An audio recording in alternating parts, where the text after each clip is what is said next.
Hi.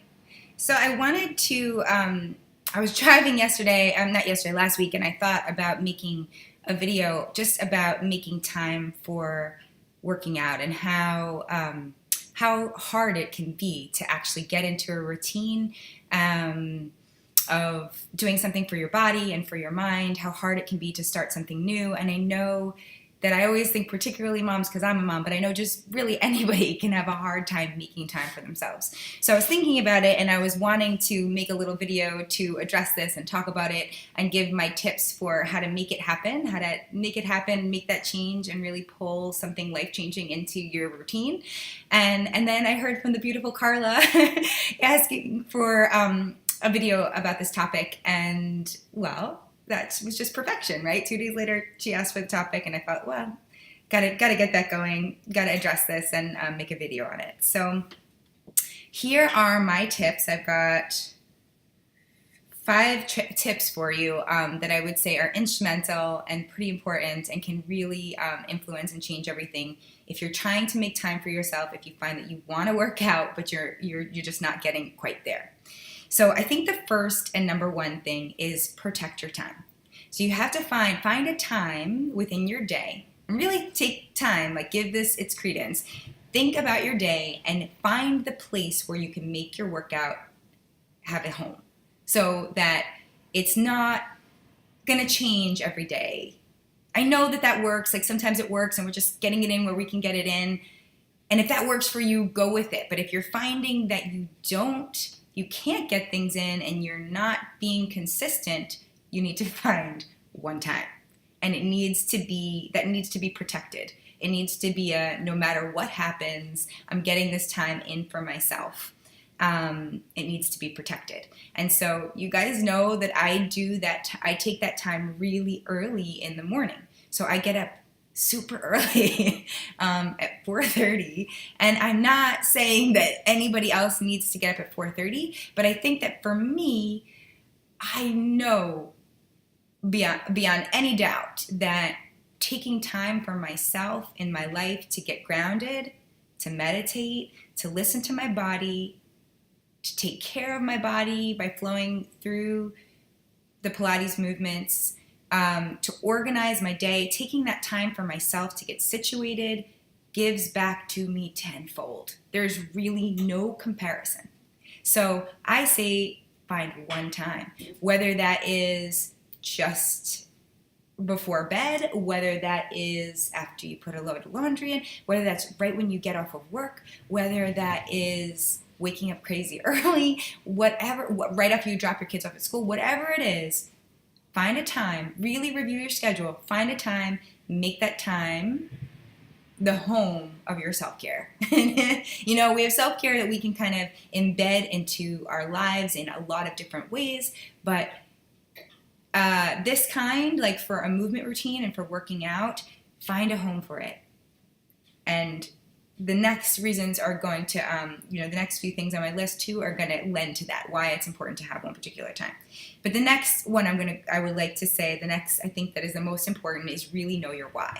Like really get clear on why you want to do this. Is it because you want to have a gorgeous beach body and look super fit? Is it because you want to look you want to feel savvy in your skin? You want to feel delicious? And I always feel like one of the cool things about Pilates is it makes me feel sexy. I feel great. I feel great in the way I move, and I feel great just in walking. And there's something sensual about it. But if it's just to take care of yourself, to have a discipline for yourself, if it has to do with achy joints and making sure that you're nourishing your body and you're taking care of your joints, whatever it is for you, and also just taking time for mindfulness so that you can approach your day differently, so you have some place within your life where you are showing up for you, where you're actually nourishing and taking care of yourself. Because the thing about all of this is it makes you a better person. It brings back tenfold. It gives to you, not just because you feel great in your body and you feel great in your skin, but because you're more aware, you're more mindful, you see more opportunities that are coming your way, right? You see more opportunities that are coming your way. You can hold your composure in difficult situations. I mean, it's just Amazing. It's medicine. It's wonderful. It's limitless. There are lots of good reasons to have a routine, but I want you to get clear about your routine, your why. So take out a pen and paper and write down your whys. Why is it important to you to make this change in your life? And really get into it. Really feel it. You want this to have emotion. You want to visualize how this is going to make an impact on you and your life, how this might make an impact on your family, on the way that you interact with others, on the way they perceive you. Maybe you want to be a leader to the people in your life. Whatever it is, get really clear on your why. Get really clear on what this is going to do for you, how it's going to make you feel, how it's going to nourish you, and just all of the great things that it's going to bring to your life. Get crystal clear, write everything down, own it, know it, feel it. Take yourself to the state of 3 and 6 months from now when you've been keeping a consistent routine. How is that going to feel? How will your life have changed at that point? Really know your why. That's absolutely fundamental and extremely important. Get clear. So these are all going to kind of get into each other. They're going to fold one into the other, the next a little bit. But really get clear on how you want to feel. How do you want to feel when you finish your routine? How do you want to feel in the middle of it? How do you want to feel going into it? What things is it bringing to your life? How much texture and presence can you bring to that image? Get super clear. So the next part is that, that this is also about a state change, and this is about, changing your situatedness in your life right now, changing your relationship to the present moment, right? It's about feeling good in your skin. So even if it's a physical thing for you, even if it's wanting to look great in a bikini body, whatever it is, that is a feeling, right? That's a state change. It's a feeling. There's attractive to that about how you're going to feel in your body at that time. And I think that we can look at working out as like, oh man, like this stinks.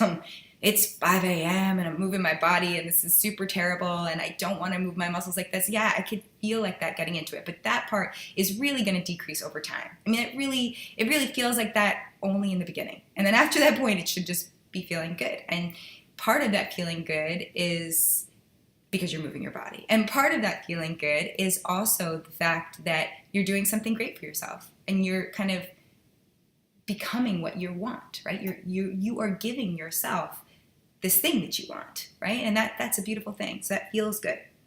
So this next part is ritualize and to pad your ritual. So what I mean by that is, yes, you can wake up and just get on the mat and do your routine. But I say bring a few things together. Make it a ritual and make it a little bit of a routine that's really imbued in taking care of yourself and self-love. So let's say part of it is if you go to the gym, right? So you want to then grab a smoothie that is so special that you absolutely love from this particular place on your way home. Or maybe you take 10 minutes in the car to just be by yourself at the end of that time. Or maybe it's meditating before your Pilates. Maybe it's writing to yourself in a journal after. Maybe it's lighting candles that smell really good or bringing your aromatherapy into it. But I want you to pad it with things that feel so delicious and so good and are so yummy for your soul. This is your time to really take care of yourself, and it should be delicious and it should feel good. And you should want to return to it because that's the thing, right? Like if you just feel like, oh gosh, I got through it, then you got through it and you're going to get benefit from that and that's going to feel good. But I want it to feel great, right? I want you to really feel your self-care like you're taking care of yourself. So try to pad it with some things that are really good. So maybe it's about making some kind of chai latte after or sitting with a candle and reading for 5 minutes. Whatever it is, take some time to create a ritual. Take some time to protect your sacred time, know your why crystal clear, and then come up with a little bit of a ritual, right? Because you're protecting this time. You want it to feel delicious. You want it to be something that you continue to return to, that it feels so good, that it's signaling to your unconscious mind that you have undergone a changed state, and that you are taking your care of yourself in this kind of way, you want it to be something you return to. So make it a ritual, get a few things in there that feel really good. It doesn't need to be a crazy amount of time. It could be, 5 minutes of journaling, 3 minutes of sitting with a candle, a little bit of meditation, a little bit of maybe aromatherapy. You decide what's going to be awesome for your soul, your mind, your body, what's going to feel so good that you feel like you're just nourishing yourself really deeply. And then the next one you're going to hate, but it's just stay consistent, right? I know that's super obvious, right? And we all know really, right, about habits and how important, I think it's 21 days, right, to keep a habit, but you want to stay consistent, and you just want to keep returning to your sacred time, your sacred place, right? You're going to keep returning to this time that you've set aside for yourself. And this is like, I used to study a lot of analytical psychology. So you can think of it as this routine as being like a symbol. I also studied a lot of religion. That was what my undergraduate was in. And I thought the coolest and most amazing part, or one of the most amazing parts of religion, was the rituals, and if you study analytical psychology, depth psychology, it teaches you that symbols are the language of the unconscious mind. And that's part of what you want to get to here, is kind of planting these seeds for this place you want to get to, whether it's a beach body, a healthier relationship with yourself, better care for your bones and your joints. You want to reach a state where your self-care is better. That's kind of what you're asking for in a way when you say that you want to have a movement routine, when you say that you want to make this change. It's kind of also about having a better and deeper, a kinder relationship with yourself. It's a state change, right? So we can come into great state changes by affecting the subconscious mind, right? And so by making a ritual is like a symbol for the unconscious mind that gives your unconscious mind this idea that you have made this state change and you are having a different kind of relationship with yourself.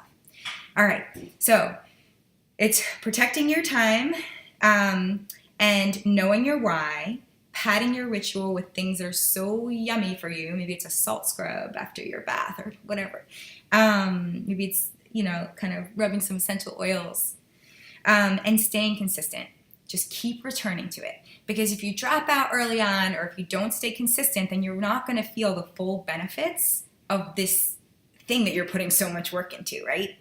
So the more you keep returning and putting in the time and putting in the energy, not only is it going to get easier, it's only hard in the beginning, not only is it going to get easier, the physical work of it, but you're going to crave it. You're like, oh, that felt really good. I felt really good after.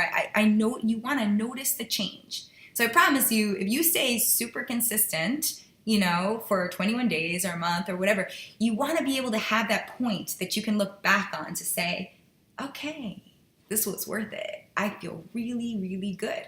I notice the benefits of this. And the more you keep staying on that train, I like to describe lots of things in fitness as trains. You want to get on the good train and stay on the good train. And sometimes we get on the wrong train. We just want to get off the wrong train, get back on the good train, right? And the more you stay on that train of feeling good, of staying in your routine, just the more awareness you're going to have of it, the more you're going to prove to yourself that this is something that you actually want to do, the more you're going to see the results of getting to where you want to go. And then those results will fuel you, right? Whether it's a physical result of actually losing weight, whether it's a physical result of feeling better in your space, feeling better in your joints, that's a change. You want to give yourself the time to get to that place to say, oh, I really feel this. It feels really good.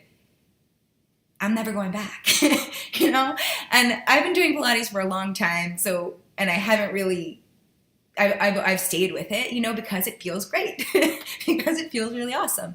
But for me too, and I've meditated for many, many years, but recently I upped my game to 20 minutes twice a day, and I don't ever want to go back. I mean, it sounds extreme to people I know, but at the same time, it gives me such a benefit, that is super clear, that I don't ever want to let go of that. That's just so rich and amazing, and it gets me to where I want to go quicker, and I can just see that difference. So that's the other thing. Make sure you stay consistent so that you see the benefits and you see the results of your hard work, and that is going to fuel you over time to continue to stay consistent.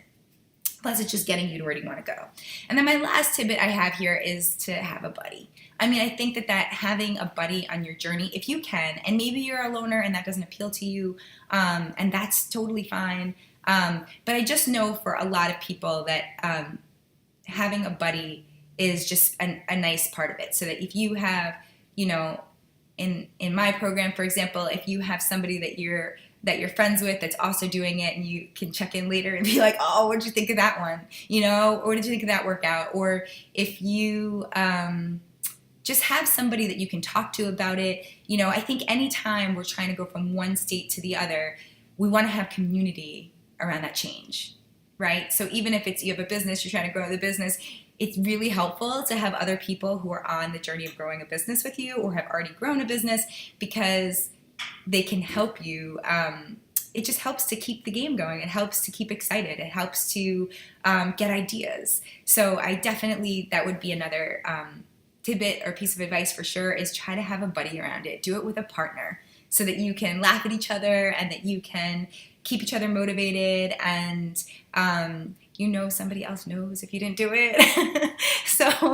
So yeah. So if you don't have one, you can try to find one. There are other people in the group. So you know, I recommend everybody be vocal and maybe start meeting each other on the mat if you're not doing it crazy early in the morning like I do, meeting other people on the mat at various times. And if you're going to the gym or doing something different, that, you know, having a buddy is also a good way to go. So anyway, I hope that these tips are useful. I, of course, always want to hear back. So, you know, leave a comment and tell me if this resonated with you. You know, just over time too, you can come back to it. Let me know how it's going. Anyway, I really, truly love you. No joke about that. Thank you, Carla, for kicking me in the butt and making sure I got out this video. And yeah, just all my love. Bye.